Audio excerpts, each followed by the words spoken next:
नमस्कार।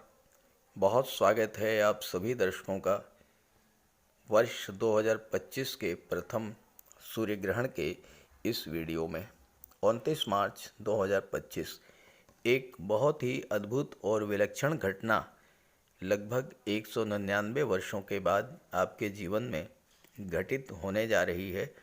29 मार्च को मीन राशि में सूर्य, बुध, शुक्र, राहु और चंद्रमा का पंचग्रही योग बनेगा और सूर्य ग्रहण के बाद शनि भी मीन राशि में आ जाएंगे। सूर्य ग्रहण के दिन 6 ग्रहों का महाविस्फोटक योग बनेगा मीन राशि में और इसका बहुत बड़ा व्यापक प्रभाव पड़ेगा हमारे जीवन पर आने वाले महीनों में।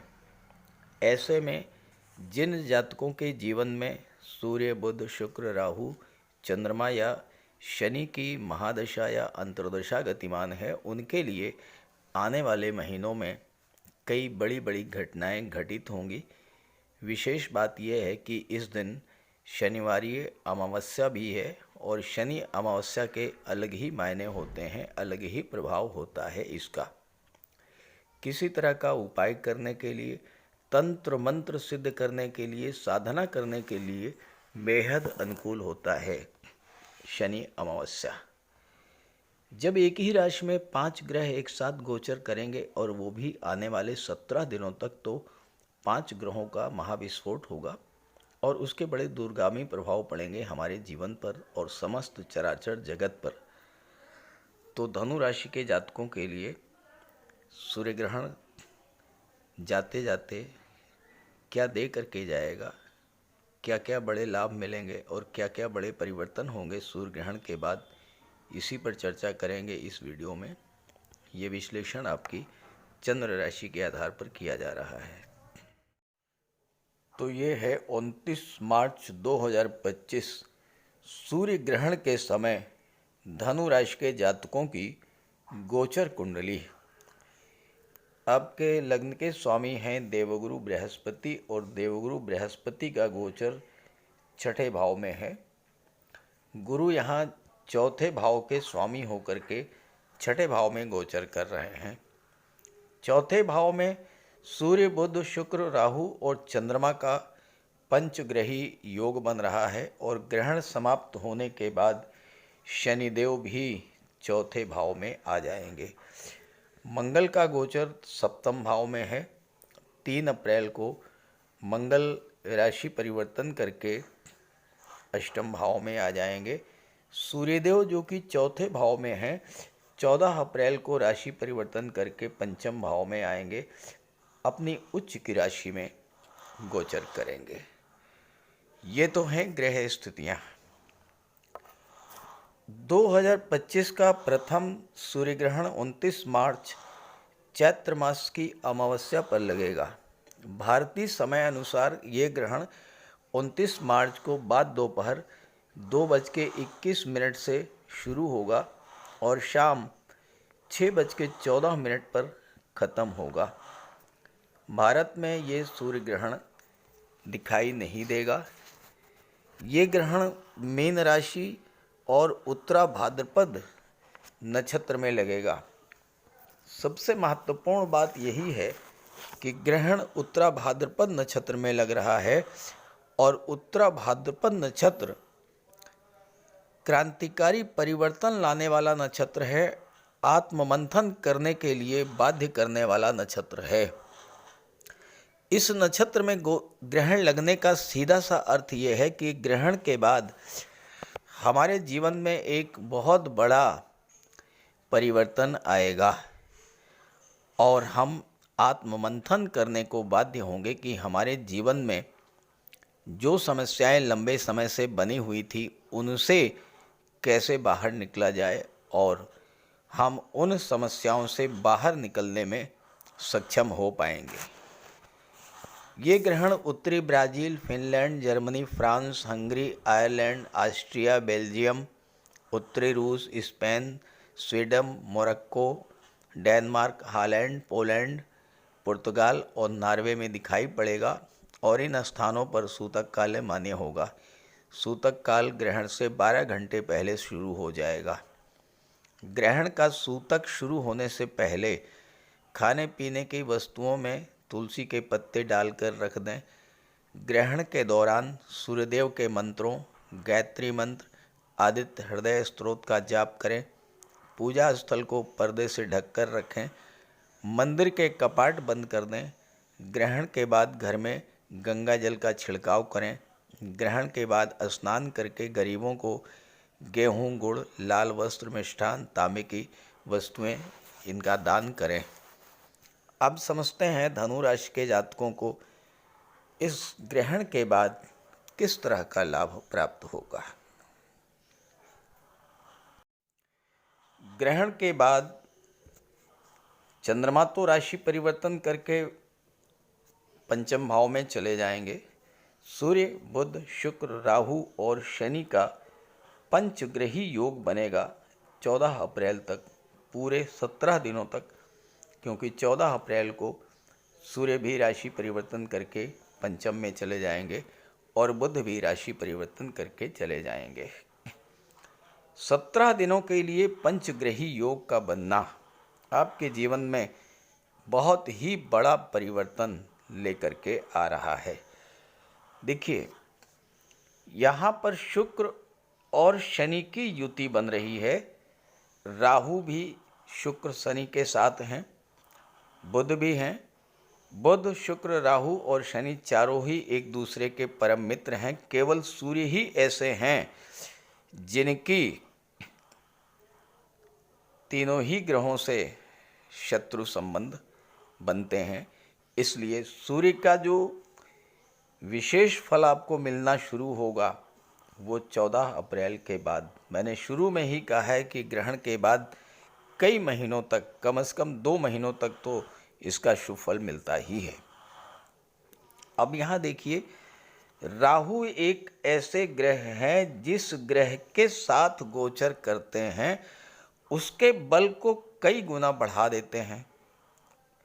दूसरी बात, राहु जिस भाव में गोचर करते हैं उस भाव से संबंधित चीज़ों के प्रति आपका लगाव बहुत अधिक बढ़ा देते हैं। आपकी गोचर कुंडली में शनि शुक्र की युति बनी है और शुक्र आपके कुंडली में हमेशा हमेशा के लिए लाभ के स्वामी होते हैं और शनि हमेशा हमेशा के लिए धन के स्वामी होते हैं। जब शुक्र राहु की युति, शुक्र शनि की युति बनेगी तो आपको 7वें 11वें भाव और धन के भाव के प्रभाव में वृद्धि होगी। चूंकि राहु इनके साथ में है,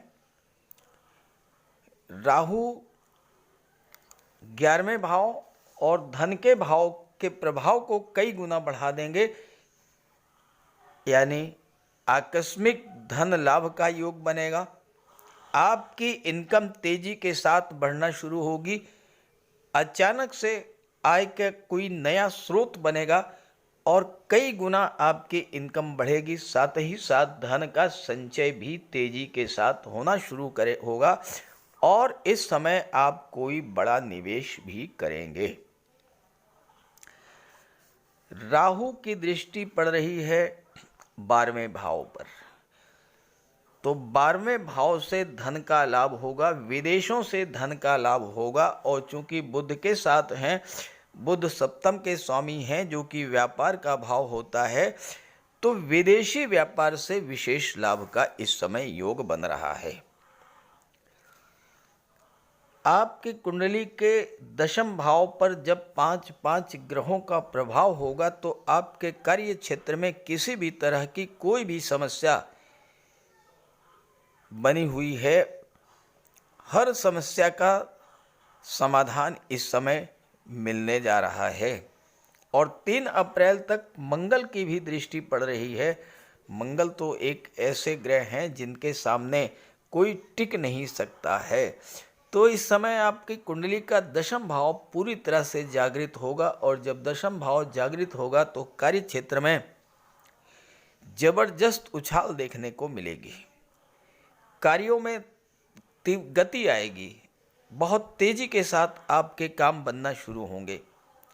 गवर्नमेंट का सहयोग मिलेगा और धनु राशि के लिए एक बेहद महत्वपूर्ण बात यह है कि सूर्यदेव आपकी कुंडली के भाग्येश बनते हैं और सूर्य पहले केंद्र के भाव में रहेंगे, बाद में त्रिकोण के भाव में अपनी उच्च की राशि में रहेंगे।